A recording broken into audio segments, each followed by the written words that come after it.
उद्धव ठाकरेंच्या वर्धापन दिन मेळाव्यातील कम ऑन किल मी या वक्तव्यावरून आता घमासान सुरू झाल्याचं पाहायला मिळत आहे। उद्धव ठाकरेंना उत्तर देताना आधीच मेलेल्यांना काय मारायचं असं म्हणत एकनाथ शिंदेंनी हल्लाबोल केला होता।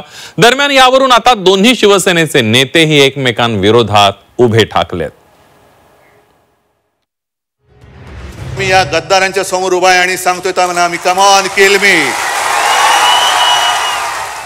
मरे हुए को क्या मारना है? अरे महाराष्ट्रातल्या जनतेने विधानसभात तुमचा मुर्दा पाडलेलाच आहे। कोण मेलाय आणि कोण जिवंत आहे हे येणारा काळ। तुमची धमक आहे का? तुमच्या मनगटात ती ताकद आहे का?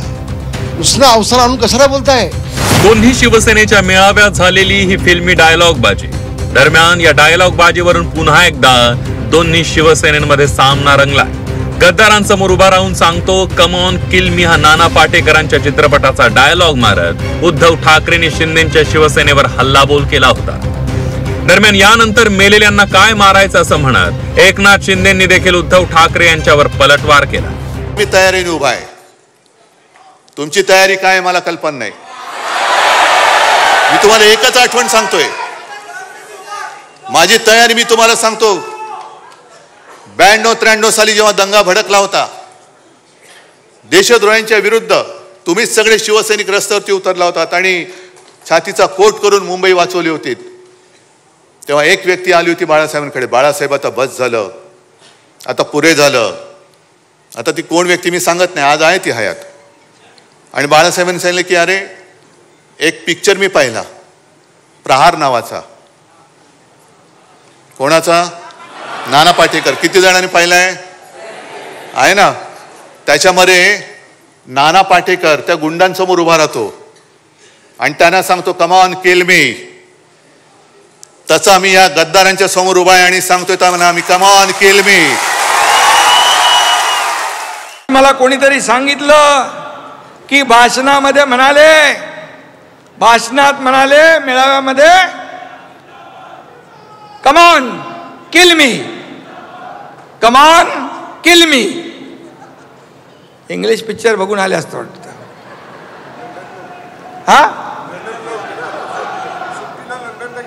सुट्टीला तिकडे गेले होते लंडनला, शंभूराज म्हणतायत।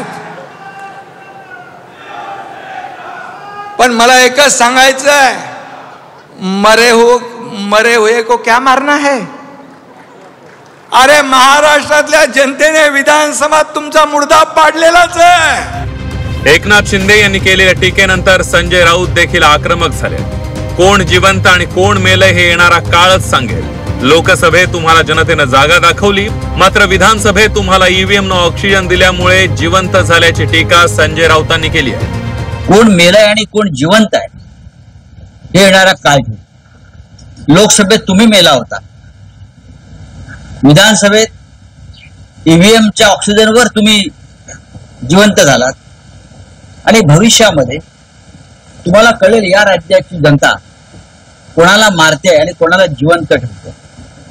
पण तुमचे शब्द जे काल वापरलेत शिवसेना पक्षप्रमुख उद्धव ठाकरे यांच्याविषयी, त्याची नोंद आम्ही केली। कोण मेलाय आणि तुम्ही कोणाला मारलाय याची नोंद शिवसेनेनं माननीय उद्धव ठाकरे यांच्या नेतृत्वाखालच्या शिवसेनेनं नक्कीच केलेली आहे आणि ह्याचं त्याच पद्धतीनं उत्तर दिलं। रामदास कदमांनी देखील उद्धव ठाकरेंच्या डायलॉग बाजीवरून टीका केली आहे। मला गाडीच्या पुढच्या सीटवर बसल्याशिवाय उद्धव ठाकरे मातोश्री बाहेर पडायचे नाही आणि आता काय अँब्युलन्सची भाषा करताय असा सवाल करत रामदास कदम यांनी ठाकरेंवर निशाणा साधला। रामदास कदमला गाडीच्या पुढच्या सीटवरती बसवल्याशिवाय मातोश्रींना बाहेर पडत नव्हते, हे वास्तव आहे।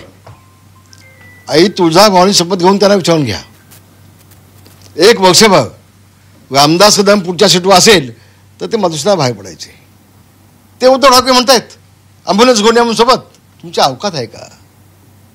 तुमची कुवत आहे का? तुमची धमक आहे का? तुमच्या मनगटात ती ताकद आहे का? उसना अवसर आणून कशाला बोलताय? शिवसेनेच्या वर्धापन दिनानिमित्त झालेल्या मेळाव्यात उद्धव ठाकरे आणि एकनाथ शिंदेंनी एकमेकांवर आगपाखड केली। दरम्यान यानंतर आता दोन्ही शिवसेनेच्या नेत्यांमध्ये देखील सामना पाहायला मिळतोय। त्यातच आता शिंदेचे शिवसेनेचे नेते रामदास कदम यांनी उद्धव ठाकरेंना आव्हान देत त्यांच्यावर आरोप केले। ब्युरो रिपोर्ट झी 24 तास.